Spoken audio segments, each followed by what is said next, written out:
जय श्री श्याम। हारे के सहारे की जय। कैसी हो श्याम भक्तों? आशा करते हैं कि बाबा श्याम जी की कृपा से आप और आपका पूरा परिवार कुशल मंगल होगा। जीवन में गुरु का विशेष महत्व है। कहते हैं कि गुरु बिना मुक्ति नहीं। आज एक कहानी से आपको जीवन में गुरु का महत्व बताते हैं। ये प्रसंग स्वयं श्री विष्णु भगवान जी ने नारद जी के साथ किया था, ताजो कि वो लोगों को गुरु का महत्व समझा सके। एक बार की बात है, बैकुंठ लोक में नारद जी भगवान विष्णु जी से मिलने के लिए गए। भगवान ने उनका बहुत सम्मान किया।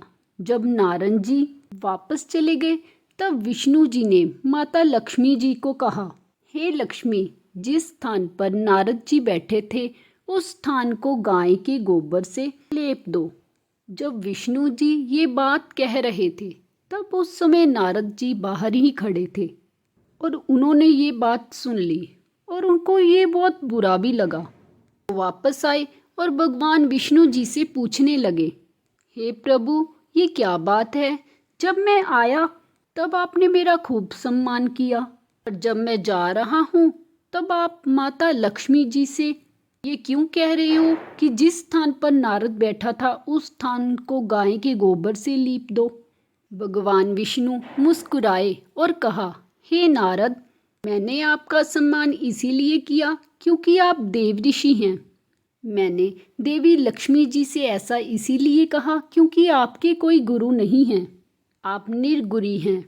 जिस स्थान पर कोई निर्गुरा बैठ जाता है वो स्थान गंदा हो जाता है। अब विष्णु भगवान जी की ये बात सुनकर नारद जी ने कहा, प्रभु, आपकी ये बात है तो सत्य, पर मैं गुरु किसे बनाऊं ये आप मुझे बताओ। अब भगवान बोले, नारद जी, आप धरती पर चले जाओ। जो व्यक्ति आपको सबसे पहले मिले उसे ही अपना गुरु धारण कर लो।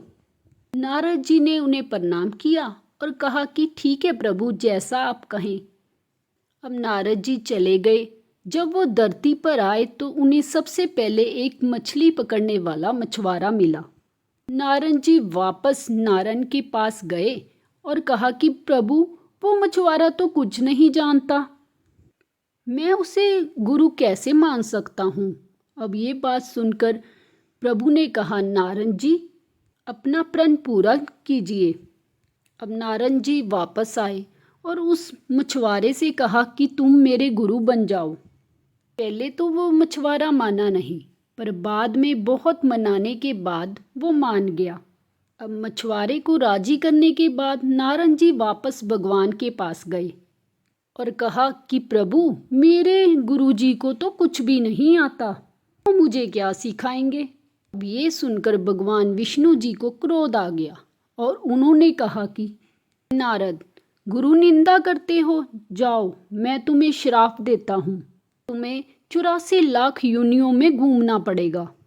अब ये बात सुनकर नारद जी ने दोनों हाथ जोड़कर कहा कि प्रभु, इस श्राप से बचने का कोई उपाय बता दीजिए।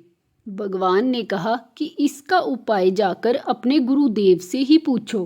अब नारद जी ने कहा कि जैसा आप कहें, और वो धरती लोक पर वापस आए और जाकर उस मछुआरे को सारी बात बताई। अब जब सारी बात उसे बताई तो मछुआरे ने कहा कि ठीक है, ऐसा करना, भगवान से कहना कि 84 लाख योनियों की तस्वीरें धरती पर बना दो, फिर तुम उस पर लेटकर गोल गोल घूम लेना। विष्णु जी से कहना कि मैं 84 लाख योनियों में घूम आया, और उनसे माफ़ी मांगना और कहना कि आगे से मैं गुरु निंदा नहीं करूँगा। नारद जी ने सेम ऐसा ही विष्णु जी के पास जाकर कहा और उन्होंने सेम वैसे ही किया। 84 लाख योनियों को धरती पर बना दिया और फिर नारद जी उस पर लेटकर घूम गए और कहा कि भगवान, मुझे माफ़ कर दीजिए, आगे से मैं कभी भी गुरु निंदा नहीं करूँगा। अब ये सुनकर भगवान विष्णु ने कहा, देखा, गुरु की निंदा कर रहे थे उसी ने मेरे श्राप से तुम्हें बचा लिया। नारद जी, गुरु की महिमा अपरंपार है। गुरु गूंगे, गुरु बावरे, गुरु के रहिए दास, गुरु जो भेजे नरक को, स्वर्ग की रखिए आस।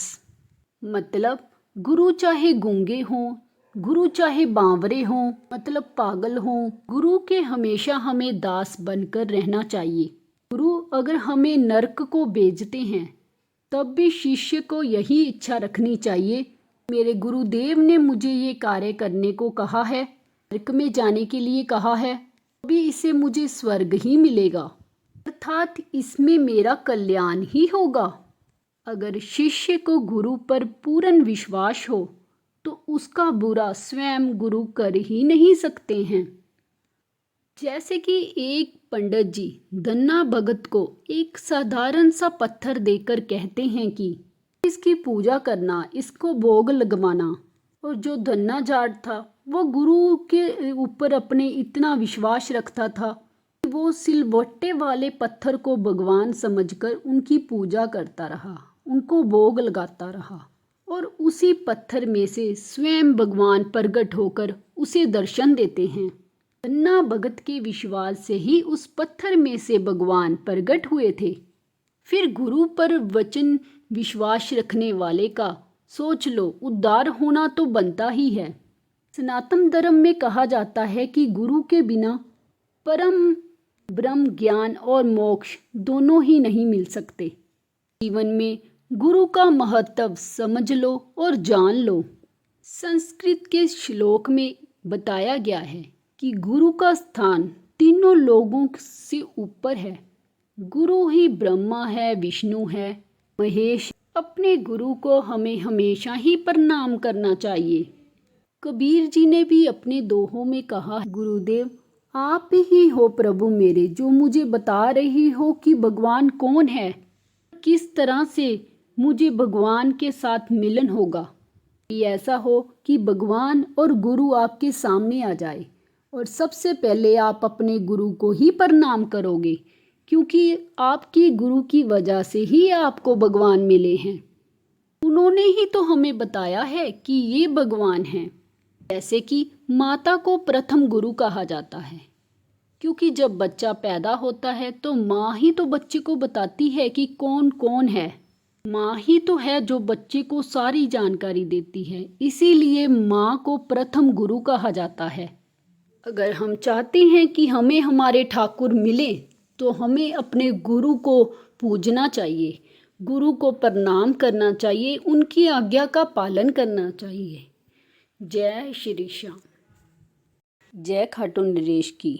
दोस्तों, अगर आपको हमारी ये वीडियोस अच्छी लगती हैं तो इस चैनल को सब्सक्राइब करें, वीडियो को लाइक शेयर ज़रूर करें।